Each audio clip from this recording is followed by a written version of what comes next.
Nous restructurons le niveau de la haute direction, a déclaré Damon, sans établir de contact visuel alors qu'il mélangeait des papiers sur son bureau. Votre poste a été supprimé.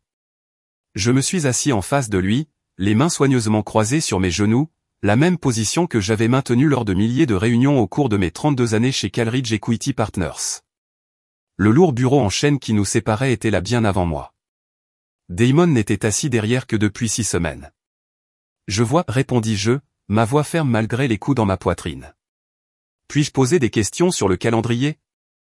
Je dois prendre ma retraite dans moins de 8 semaines. Il leva finalement les yeux, son expression étant un mélange de regret et de détermination qui n'atteignit pas ses yeux. À 38 ans, Damon Shore était exactement le genre de PDG dont le conseil d'administration pensait avoir besoin. Jeune, agressif, issu d'une de ces entreprises de la Silicon Valley qui faisait la une des journaux. Le calendrier de restructuration n'est pas négociable, a-t-il déclaré. Nous devons mettre en œuvre ces changements immédiatement pour respecter nos projections trimestrielles. Les ressources humaines s'occuperont de votre plan de sortie. Il jeta un coup d'œil à sa montre. Ils t'attendent maintenant. J'ai hoché la tête, me levant avec le même sang-froid que j'avais conservé lors des krachs boursiers, des OPA hostiles et des innombrables tempêtes d'entreprise au cours de 3 décennies. Merci pour l'opportunité de servir Calridge, dis-je en tendant la main. Je vous souhaite, ainsi qu'à l'entreprise, un succès continu. Damon parut momentanément bouleversé par mon calme. Il me serra brièvement la main, cherchant déjà son téléphone. La sécurité vous accompagnera pour vider votre bureau. Je m'appelle Harriet Vaughn, vice-présidente senior des opérations chez Calridge Equity Partners. Ou du moins, je l'étais jusqu'à il y a environ 15 minutes. J'ai 64 ans et j'ai consacré toute ma vie professionnelle à faire passer cette entreprise d'un bureau régional d'investissement à une institution financière respectée à l'échelle nationale. Alors que je retournais à mon bureau avec l'agent de sécurité qui me suivait maladroitement, j'ai pensé à la fête de départ à la retraite que l'équipe avait organisée. Les emails de félicitations qui avaient déjà commencé à arriver de la part des clients et partenaires. Le plan de transition que j'avais passé des mois à créer pour assurer un transfert fluide. Tout cela n'a plus de sens maintenant. Laura, mon assistante depuis 12 ans, attendait devant la porte de mon bureau, les yeux rouges. Je viens d'entendre, murmura-t-elle. C'est scandaleux, Harriet. Je lui ai serré la main. Ce sont des affaires, Laura. Rien de personnel. Mais alors que je commençais à rassembler mes objets personnels sous le vigilant de la sécurité, je ne pouvais m'empêcher de penser à jeudi, à demain et à la partie de golf debout que j'avais joué pendant 15 ans avec Charles Denham, président de Marian B Holdings, notre plus grand investisseur, et Jeffrey Williams de Travanta Corporation et Eleanor Blackwood de Zentran Global. Je me demandais si Damon était au courant de ces jeux ou de ce dont nous avions discuté pendant ceux-ci. Probablement pas. L'agent de sécurité, Kevin, que j'avais personnellement embauché il y a 7 ans, avait l'air mortifié alors qu'il me suivait jusqu'à ma voiture avec une petite boîte remplie d'affaires. 32 ans à Calridge, et tout ce que j'avais à montrer était une boîte contenant quelques photos, une plante en pot et une tasse à café que mon petit-fils avait peinte. Je suis désolé, Madame Vaughn, dit-il doucement. Ça ne semble pas bien. Ne t'inquiète pas pour ça, Kevin. Tu fais juste ton travail. Je lui souris en plaçant la boîte dans ma malle. Comment se porte votre fille à l'université? Elle poursuit toujours des études d'ingénieur. Il avait l'air surpris que je m'en souvienne. Oui, madame. J'ai été inscrit sur la liste du doyen le semestre dernier. Merveilleux. Elle ira loin. J'ai fermé le coffre et jeté un dernier coup d'œil au bâtiment Calridge, 15 étages de verre et d'acier étincelant au centre-ville de Lexington qui n'existait pas lorsque j'ai rejoint l'entreprise pour la première fois. À l'époque, nous opérions dans 3 salles exiguës au-dessus d'une pharmacie. Alors que je rentrais chez moi en parcourant les rues familières de Lexington, je me sentais étrangement calme. Le choc initial s'était dissipé, laissant dans ma poitrine un sentiment creux qui n'était ni vraiment de la colère ni du chagrin. 32 ans. Et Damon n'avait même pas pris la peine de savoir ce que je faisais réellement pour l'entreprise. Mon mari Thomas m'attendait quand je suis arrivé à la maison, l'inquiétude évidente sur son visage. Tu rentres tôt. Que s'est-il passé? J'ai été restructuré, dis-je en posant ma boîte sur le comptoir de la cuisine, avec effet immédiat. Quoi? Ils ne peuvent pas faire ça? Vous leur avez donné toute votre carrière. Vous prenez votre retraite dans 2 mois. Son visage rougit d'indignation lorsque je lui expliquai ce qui s'était passé. C'est fait, Thomas, dis-je finalement. Ça ne sert à rien de s'énerver maintenant. Vous avez construit la moitié de leur relation avec leurs clients. Vous êtes la raison pour laquelle Marie et Ba ont investi avec eux en premier lieu. Il arpentait la cuisine. Avez-vous appelé Charles? Il sera furieux quand il le découvrira. Je secouai la tête. Je n'ai encore appelé personne. J'ai vérifié ma montre, mais je dois me changer. J'ai encore un dîner avec Eleanor ce soir. Thomas arrêta de marcher. Eleanor Blackwood de entrant? J'ai hoché la tête, me dirigeant déjà à l'étage pour me changer. Est-ce que tu vas lui dire? Je me suis arrêté dans les escaliers. Je ne vais pas le cacher, mais je ne vais pas non plus me plaindre. Cela a toujours été mon approche tout au long de ma carrière. Je n'ai pas élevé la voix. Je n'ai pas proféré de menaces. J'ai simplement fait mon travail avec intégrité et j'ai laissé mon travail parler de lui-même. Cela m'a bien servi pendant plus de 3 décennies dans une industrie dominée par les hommes, où les femmes de ma génération étaient censées servir du café et non gérer des portefeuilles valant des millions de dollars. En me changeant pour le dîner, j'ai pensé à mon équipe, aux personnes avec qui j'avais encadré, promu et grandi au fil des années. Je me demandais ce qui leur arriverait sous la direction de Damon. Je me demandais ce qui arriverait à l'entreprise. Eleanor Blackwood était déjà assise lorsque je suis arrivé au Mercey, le steakhouse où nous tenions nos dîners mensuels depuis près d'une décennie. À 68 ans, elle reste l'un des esprits les plus vifs de la banque d'investissement. Et sous sa direction, Zentran Global était devenu une puissance qui contrôlait plus de 12 milliards d'actifs. Harriet, dit-elle en se levant pour m'embrasser. Vous avez l'air troublé. Que s'est-il passé? J'avais eu l'intention d'aborder l'actualité en douceur, peut-être même de la minimiser, mais Eleanor avait toujours été perspicace. Alors que nous nous installions et commandions nos boissons habituelles, du bourbon pour elle, du gin tonic pour moi, je lui racontai ma matinée. Cal t'a viré? Elle posa son verre avec un clic sec. 2 mois avant votre retraite. Ce n'est pas seulement une mauvaise forme.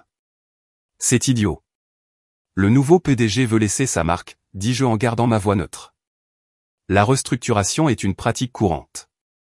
Il n'y a rien de standard à renvoyer la personne qui a construit vos relations avec les investisseurs 2 mois avant un tour de table. Elle secoua la tête. Surtout pas quand cette personne joue une partie de golf debout avec Charles Denham. J'ai ressenti un éclair de surprise. Tu es au courant de nos matchs du jeudi. Tout le monde le sait, Harriet. Nous contrôlons tous les 3 près de 200 millions du capital d'investissement de Calridge. Elle se pencha en avant et baissa la voix. Ce qu'ils ne savent peut-être pas, c'est que Charles était déjà nerveux à propos de ce nouveau PDG. Il pensait que Damon était trop agressif, trop concentré sur des rendements rapides plutôt que sur une croissance durable. J'ai siroté mon verre sans rien dire. Charles m'a appelé après ta dernière partie de golf, a poursuivi Eleanor. Il m'a demandé ce que je pensais du transfert de certains de nos investissements. Il n'était pas à l'aise avec la direction que prenait Damon. C'était une nouvelle pour moi. Charles était fidèle à Calridge depuis 18 ans. S'il envisageait de déplacer ses fonds, la situation était pire que ce que j'avais imaginé. Et qu'est-ce que tu lui as dit? J'ai demandé.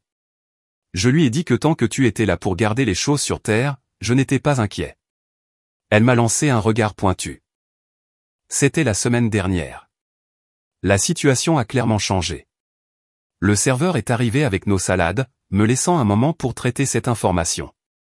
Je savais que mon départ provoquerait des vagues, mais je n'avais pas réalisé à quel point la position de Damon était déjà précaire auprès de nos principaux investisseurs.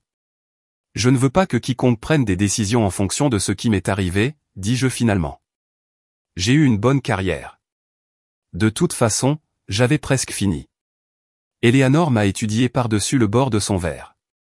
Toujours une professionnelle, Harriet, qui donne toujours la priorité à l'entreprise. Elle a assis son verre. Mais réponds-moi. Pensez-vous que Calridge est entre de bonnes mains sous Damon Shore? La question restait entre nous, lourde de conséquences. Pendant 32 ans, j'ai été d'une fidélité sans faille à Calridge. J'avais défendu chaque décision, soutenu chaque dirigeant et placé à maintes reprises les intérêts de l'entreprise avant les miens. Mais maintenant, pour la première fois, j'étais à l'extérieur. Et de l'extérieur, je pouvais voir clairement ce que j'avais été trop près pour remarquer auparavant.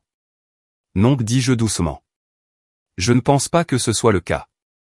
J'étais dans mon jardin le lendemain matin lorsque mon téléphone a sonné. Thomas m'observait depuis la fenêtre de la cuisine alors que je m'agenouillais au milieu de mes roses, enlevant méthodiquement les mauvaises herbes qui avaient germé pendant mes longues heures au bureau. Le jardinage a toujours été ma thérapie. Et aujourd'hui, j'en avais plus que jamais besoin. L'identification de l'appelant indiquait qu'il s'agissait de Jeffrey Williams de Travanta Corp, le troisième membre de notre quatuor de golf habituel.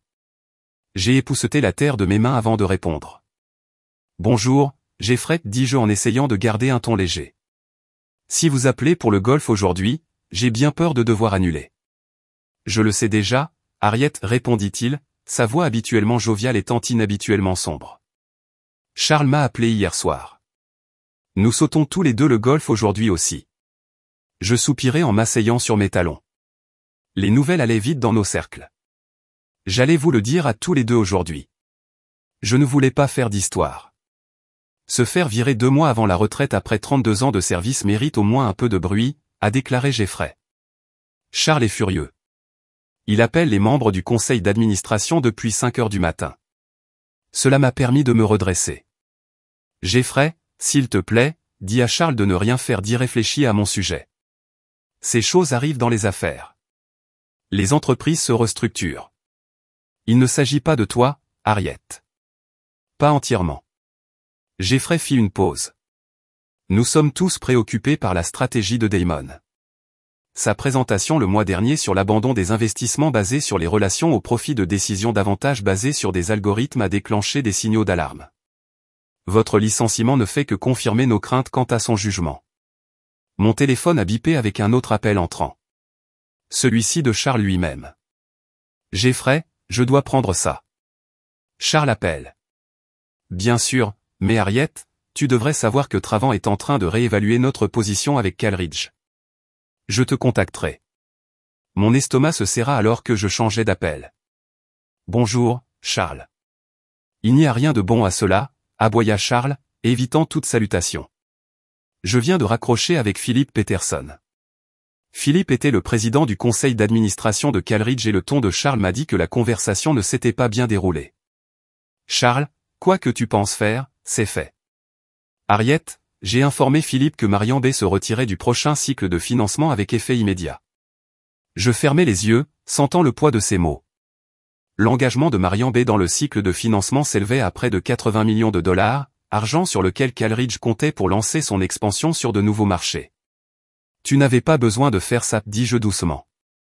Oui, je l'ai fait, Charles était inhabituellement émotif.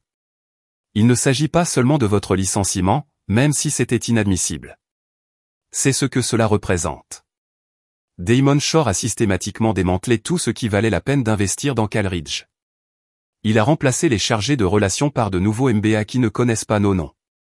Il a mis en place de nouvelles structures tarifaires arbitraires. Et maintenant, il a licencié la seule personne qui a gardé notre confiance pendant 3 décennies. Je n'avais pas réalisé que les choses s'étaient détériorées si rapidement au cours des 6 semaines écoulées depuis que Damon avait pris la relève. J'étais tellement concentré sur la préparation de ma retraite que j'avais raté les changements plus vastes qui se produisaient autour de moi. Le conseil d'administration est en session d'urgence maintenant, a poursuivi Charles. Et l'année m'a appelé ce matin. Zantran retire aussi ses 40 millions de dollars. Cela représentait 120 millions de dollars, disparus en moins de 24 heures. Ajoutez à cela le retrait probable de Travant et le total approche les 180 millions de dollars. Je n'ai jamais voulu ça, dis-je, me sentant légèrement malade. Je sais que tu ne l'as pas fait. C'est pourquoi nous te faisons confiance. La voix de Charles s'adoucit. Le conseil d'administration souhaite vous rencontrer aujourd'hui si possible. Rencontrez-moi. Pourquoi faire? Pour réparer ce gâchis, Harriet, pour sauver leur entreprise. Il fit une pause. Vous avez plus de pouvoir en ce moment que vous ne le pensez. La question est, que voulez-vous en faire? J'ai regardé mon jardin, les roses que j'avais si soigneusement entretenues au fil des années, taillant les branches mortes pour laisser fleurir les branches saines. Parfois, des réductions étaient nécessaires à la croissance, mais elles devaient être faites avec soin et compréhension. Damon Shore avait apporté une tronçonneuse pour ceux qui nécessitaient un sécateur. Je vais les rencontrer, dis-je finalement. Mais je ne fais aucune promesse sur ce qui va suivre. La salle de conférence de Calridge était différente de l'autre côté de la table. Pendant des décennies, j'ai siégé aux côtés de la direction, présentant des rapports, expliquant les stratégies et défendant les décisions. Désormais, j'étais l'étranger, face à une rangée de visages anxieux, les 9 membres du conseil d'administration de Calridge. Philip Peterson était assis au centre, son expression habituellement calme et tendue. À sa droite se trouvait Victoria Coleman, qui m'avait embauché il y a 32 ans. À sa gauche, plusieurs nouveaux membres du conseil d'administration que je connaissais principalement lors de réunions trimestrielles. Damon Shaw était visiblement absent. « Merci d'être venu dans un délai aussi court », commença Philippe. « Je veux commencer par dire que ce qui s'est passé hier n'était pas une décision approuvée par le conseil d'administration. Nous avons été informés après coup. » J'ai hoché la tête, gardant mon expression neutre malgré la petite poussée de justification que j'ai ressentie. « J'apprécie cette précision, Philippe. Comment puis-je vous aider aujourd'hui ?» Victoria se pencha en avant. « Nous sommes dans une crise, Harriet. Charles Denham a retiré la totalité de l'investissement de Marian Bay de notre prochain cycle de financement. Elane Blackwood a fait de même avec Zentran Global. Jeffrey Williams rencontre le conseil d'administration de Travant cet après-midi, mais nous nous attendons au même résultat. J'ai entendu, dis-je simplement. Au total, nous envisageons un manque à gagner de 180 millions de dollars, a poursuivi Philippe. Sans ce financement, nos projets d'expansion s'effondrent. Nous devrons supprimer des départements. Des projets seront annulés. Des gens perdront leur emploi. Les gens l'ont déjà fait, soulignai-je doucement. Un silence inconfortable s'abattit sur la pièce. Nous avons commis une erreur, dit finalement Victoria. Nous étions tellement concentrés sur l'apport de 109, sur la modernisation, que nous avons oublié ce qui fait le succès de Calridge, les relations que vous et d'autres avez bâties au fil des décennies. Philippe hocha la tête. Damon Shaw a été mis en congé administratif en attendant un examen avec effet immédiat. Cela m'a surpris. Agir rapidement contre un PDG qu'ils avaient embauché il y a seulement 6 semaines était sans précédent. La situation était encore plus désastreuse que je ne l'avais imaginé. « Qu'est-ce que tu veux de moi exactement ?» j'ai demandé. Victoria et Philippe échangèrent un regard. « Nous aimerions que vous contactiez Charles, Elane et Jeffrey, a déclaré Philippe, pour voir s'ils reconsidéreraient leur position si certains changements étaient apportés à Calridge. »« Qu'est-ce qui change ?»« Un renversement de la restructuration de Damon, a déclaré Victoria. Réintégration des responsables des relations seniors qu'il a licenciés. Des excuses formelles avec tous les avantages jusqu'à la date de votre retraite initialement prévue, ainsi qu'une compensation appropriée pour la détresse causée. » J'ai réfléchi à cela. C'était une offre généreuse, plus que généreuse, mais quelque chose n'allait toujours pas. Et qui dirigerait Calridge pendant que vous recherchez un nouveau PDG? J'ai demandé. Encore un silence inconfortable. Nous espérions, a déclaré Philippe prudemment, que vous pourriez envisager de rester, pas nécessairement en tant que PDG, mais dans un rôle de direction qui rassurerait nos investisseurs pendant la transition. Je me rassis, véritablement surpris. J'étais en transition. J'étais prêt à prendre ma retraite. Nous savons la voix de Victoria était douce, et nous comprendrions tout à fait si vous refusiez. Mais Harriet, il n'y a personne d'autre à qui nos investisseurs font confiance comme ils vous font confiance. J'ai pensé à mon équipe, aux gens qui avaient été laissés sans gouvernail par la restructuration précipitée de Damon. J'ai pensé au projet qui s'effondrerait sans le cycle de financement. J'ai pensé à Laura, qui avait pleuré lorsque la sécurité m'a fait sortir. Mais j'ai aussi pensé à mon jardin, au projet de voyage que Thomas et moi avions fait. À propos des 32 ans que j'avais déjà accordés à Calridge. J'ai besoin de temps pour réfléchir, dis-je finalement. Et je dois d'abord parler avec Charles, Elane et Jeffrey. Pas en tant qu'émissaire, mais en tant que personne qui se soucie d'eux et de leurs investissements. J'ai besoin de comprendre exactement quelles sont leurs préoccupations au-delà de ma situation. Bien sûr, dit rapidement Philippe, prends le temps dont tu as besoin. Alors que je me préparais à partir, Victoria m'a suivi jusqu'à la porte. Pour ce que ça vaut, Harriet, je me suis battu contre ton licenciement quand j'en ai entendu parler. Nous l'avons tous fait, mais à ce moment-là, c'était déjà fait. J'ai étudié son visage, désormais marqué par l'âge et l'inquiétude, mais toujours la même femme qui avait tenté ma chance il y a toutes ces années. Je te crois, dis-je. Mais les bonnes intentions ne réparent pas les dégâts une fois qu'ils sont faits. Vous avez tous approuvé l'embauche de Damon. Vous lui avez donné le pouvoir d'effectuer ces changements. Les conséquences de cette décision ne disparaissent pas avec des excuses. Alors que je sortais du bâtiment Calridge pour la deuxième fois en 24 heures, j'ai réalisé que j'avais ressenti quelque chose que je n'avais pas ressenti depuis longtemps. Gratuit. Charles, Elane et Jeffrey ont accepté de me rencontrer chez moi ce soir-là. C'était étrange de les accueillir dans mon salon plutôt que sur un terrain de golf ou dans un restaurant, mais il y avait quelque chose d'approprié dans le cadre. C'était personnel maintenant. Je me fiche de ce qu'ils vous ont proposé, a déclaré Charles sans embâche après que j'ai expliqué la proposition du conseil d'administration. Je ne vais pas investir un centime de plus dans Calridge avec Damon Shore à la barre. Ils l'ont mis en congé administratif, lui ai-je rappelé. Il est essentiellement viré.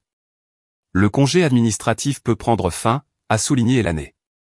À moins qu'il y ait un changement permanent de direction, je ne peux pas non plus justifier la recommandation de réinvestir entrant. Jeffrey acquiesça. Le conseil d'administration a permis ces décisions. Ils pourraient faire la même chose avec le prochain PDG qu'ils embaucheront.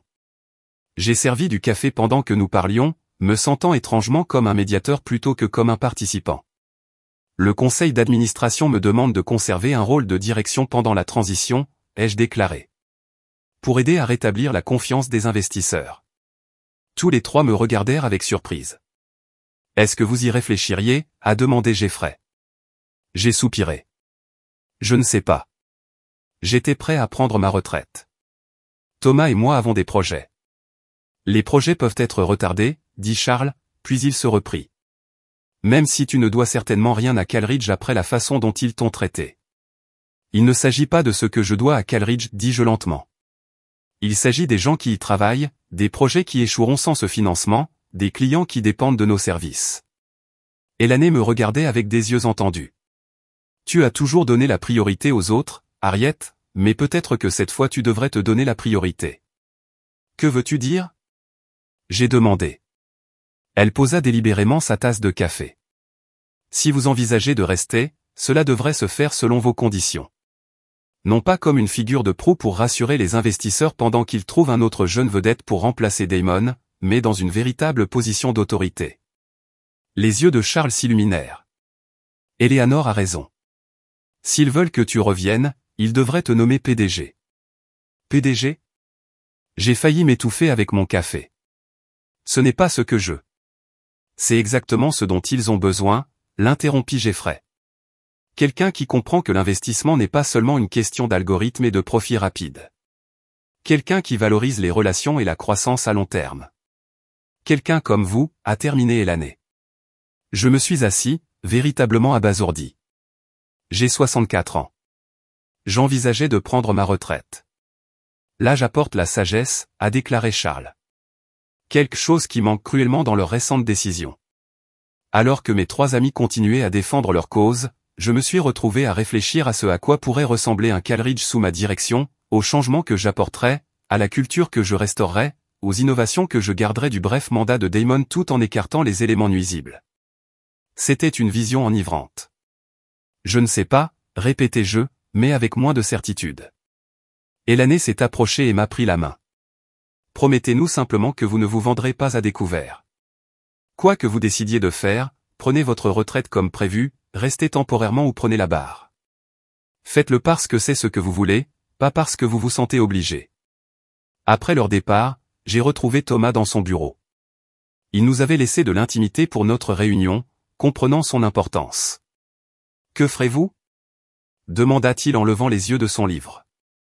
Je m'assis à côté de lui, soudain épuisé. Je ne sais pas. Que penses-tu que je devrais faire? Il ferma pensivement son livre. Je pense que vous devriez faire tout ce qui vous permettra de dormir paisiblement la nuit. Si cela signifie partir, nous irons en Italie comme prévu. Si cela signifie rester pour réparer ce qui est cassé, nous retarderons l'Italie. Il sourit. L'Italie est là depuis des milliers d'années. Elle peut attendre encore un peu. Je m'appuyai contre son épaule, reconnaissant de sa compréhension. Le conseil d'administration est désespéré. Je pourrais tout demander. Alors demande ce que tu vaux, dit-il simplement. Pas un centime de moins. Alors que je m'endormais cette nuit-là, j'ai réalisé ce que je voulais demander. Ce n'était pas seulement une question de poste ou de rémunération. Il s'agissait d'héritage, de principes et de redressement des choses. Si Calridge voulait que je revienne, il lui faudrait comprendre exactement ce qu'il avait presque perdu et ce qu'il devait changer pour éviter que cela ne se reproduise. Le lendemain matin, je suis arrivé à Calridge Equity Partners pour ma réunion avec le conseil d'administration selon mes propres conditions. Les gardes de sécurité hochèrent la tête avec respect, ne me regardant plus comme si j'allais voler des fournitures de bureau. La rumeur avait circulé. Je portais mon plus beau costume, gris tourterelle avec de subtiles rayures bleues, et le portefeuille en cuir que Thomas m'avait offert pour notre 30e anniversaire. J'avais l'air du cadre que j'avais toujours été, quels que soient mes titres. Le conseil attendait, la tension dans la salle était palpable. L'assistant de Philippe m'avait appelé tard dans la nuit pour m'informer qu'ils étaient prêts à me proposer le poste de PDG par intérim avec la possibilité de supprimer l'intérim après 6 mois. C'était une offre importante, mais ce n'était pas ce que je voulais. « Bonjour », dis-je en m'asseyant. Les 9 membres du conseil d'administration ont répondu par un chœur de salutation, leur empressement presque palpable. « Ario, nous avons examiné très attentivement votre valeur pour cette entreprise », a commencé Philippe. Nous souhaitons vous proposer le poste de CEO par intérim avec une révision dans 6 mois pour une nomination permanente. Une rémunération complète des dirigeants, bien sûr. J'acquiesçai, prenant un moment avant de répondre. J'apprécie l'offre, Philippe, mais j'ai une contre-proposition. J'ouvris mon portfolio et glissai un document sur la table, une seule feuille de papier décrivant mes termes. Philippe et Victoria se penchèrent pour le lire ensemble, leurs expressions passant de l'espoir à la surprise. « Vous ne voulez pas être PDG » a déclaré Victoria en levant les yeux. « Non », ai-je confirmé. « Je souhaite devenir directeur des relations avec les clients, un nouveau poste doté de droits de vote au sein du conseil d'administration et d'une autorité sur toutes les opérations en contact avec les clients. Et vous voulez que ce poste soit créé de manière permanente dans la charte de l'entreprise, a ajouté Philippe, toujours en train de lire, pas seulement pour vous, mais comme un rôle permanent. Oui, le poste donnerait la priorité à l'établissement et au maintien de relations plutôt qu'au profit à court terme, un équilibre par rapport aux stratégies de croissance plus agressives. Et en échange ? Demanda Victoria, même si la réponse était déjà sur la page. En retour, je contacterai personnellement Charles, Eleanor et Jeffrey, ainsi que nos autres investisseurs majeurs, et leur demanderai de rétablir leurs engagements de financement. J'accepterai également de rester 1 an, suffisamment longtemps pour établir le poste et former mon successeur. Les membres du conseil échangèrent des regards, une conversation silencieuse se déroulant autour de la table. « Et Damon » demanda finalement Philippe. « C'est au conseil d'administration de décider », ai-je dit. Mais je recommanderais de lui trouver un rôle qui utilise ses atouts sans lui donner une autorité illimitée sur les relations avec les clients. 3 jours plus tard, je me trouvais sur le podium dans la plus grande salle de conférence de Coage, m'adressant à un public nombreux composé d'employés, de membres du conseil d'administration et, surtout, d'investisseurs. Charles, Eleanor et Jeffrey étaient assis au premier rang aux côtés de représentants d'une douzaine d'autres sociétés d'investissement. Le changement est inévitable dans toute organisation, dis-je d'une voix ferme et claire. Mais la façon dont nous gérons ce changement détermine si nous devenons plus forts ou si nous perdons ce qui nous rend spéciaux.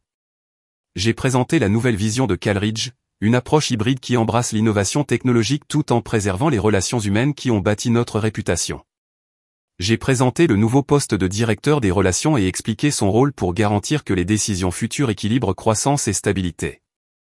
Je suis heureux d'annoncer que notre cycle de financement a été entièrement rétabli, ai-je poursuivi, notant le soupir de soulagement audible du personnel. En fait, il a été sursouscrit à hauteur de 20 millions de dollars supplémentaires, ce qui témoigne de la confiance renouvelée de nos investisseurs. Du coin de l'œil, je pouvais voir Damon Shore debout au fond de la pièce. Comme promis, le conseil d'administration avait trouvé un rôle qui convenait à ses talents, celui de responsable de la stratégie d'innovation, relevant directement du conseil d'administration plutôt que d'avoir une autorité autonome. Son expression était illisible, mais il hocha légèrement la tête lorsque nos regards se croisèrent. Il était jeune. Il apprendrait. Une fois l'annonce terminée, Charles s'est approché de moi, la main tendue. Magnifiquement joué, Harriet. Vous avez assuré votre héritage sans sacrifier vos principes. Ou mes projets de retraite, ai-je ajouté avec un sourire. Juste retardé d'1 an. Eleanor nous rejoignit, flûte de champagne à la main. Au nouveau directeur des relations, dit-elle en levant son verre. Que votre successeur respecte vos normes. Ils le feront, lui ai-je assuré. Je m'en assurerai. En regardant autour de moi les visages soulagés de mes collègues, j'ai ressenti une profonde satisfaction. Non pas le plaisir vindicatif de la vengeance, mais la satisfaction plus calme et plus durable de la restauration, de remettre les choses en ordre. Je n'avais pas élevé la voix. Je n'avais pas proféré de menaces. J'étais simplement parti avec la même grâce avec laquelle j'avais dirigé et j'avais laissé les personnes qui connaissaient vraiment ma valeur faire le reste. Ce à quoi je ne m'attendais pas, c'est à quel point je reviendrais plus fort, après avoir enfin reconnu moi-même cette valeur. 1 an plus tard, j'ai pris ma retraite comme prévu, confiant le rôle de Chief Relation Officer à Laura, mon ancienne assistante pendant 12 ans, qui a compris mieux que quiconque l'importance de la connexion humaine dans un monde de plus en plus piloté par les algorithmes. Thomas et moi avons finalement fait notre voyage en Italie et j'ai découvert que je pouvais profiter des vignobles et des musées en toute sérénité. Les rapports trimestriels ont montré que CalRidge prospérait grâce à sa nouvelle approche équilibrée avec une fidélisation record de la clientèle et une croissance durable et régulière. En fin de compte, ma plus grande vengeance n'a pas été de faire tomber l'homme qui m'avait renvoyé si négligemment. Il s'agissait de construire quelque chose de plus durable qu'il n'aurait jamais pu l'être. Quelque chose qui continuerait longtemps après que nous ayons tous deux quitté notre vie.